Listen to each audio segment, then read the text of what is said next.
jazz is also a source of wisdom. And to explore that wisdom a little bit and to expand and elaborate the wisdom in a couple of intriguing directions, I'm going to talk with my friend, the great Israel-born and Brooklyn-based jazz musician, Itamar Borochov. Itamar, thanks for being with us, and thanks for bringing your wonderful quartet. It's great to have you here. Let me start, first of all, tell us briefly, give us a 30-second musical biography. Well, I was born in Israel, grew up in the city of Jaffa. I started playing at the age of 3. I started playing trumpet at the age of 12. My father is a musician, my brother is a musician, and I fell in love with jazz in my teens. Decided to immerse myself in this musical, to learn the musical language and then to immerse myself in its culture.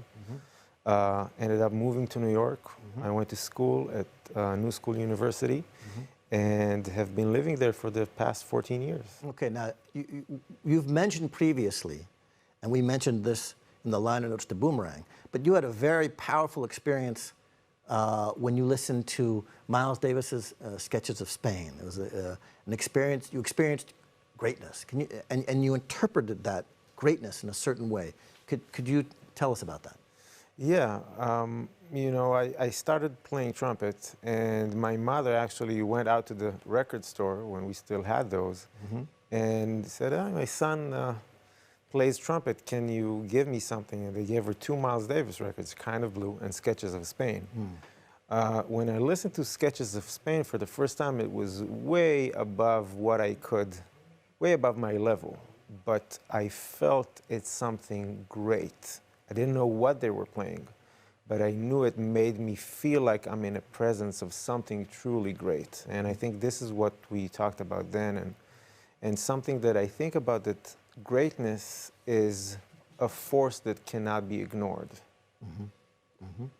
And so greatness as being a force that can't be ignored, and aspiring to that greatness, I guess that led you to, on your journey to become a first-rate, to really learn and master the bebop tradition, and you went to New York and you immersed yourself, and then you had this very pivotal moment when one of your instructors, Nathan Davis, said, well, if you want to be a jazz musician in the full sense, it's not just a matter of learning the technical vocabulary, it's something, there's another element among other elements that's very important. Right. What Nathan told me, he told me, we want you to be you. And that sentence really resonated with me and stuck with me for a long time.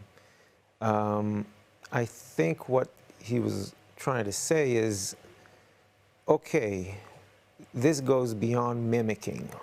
This, if you want to reach really, you know, the next level, you need to go within yourself and to bring something that is authentically yours within the form of this tradition that you respect.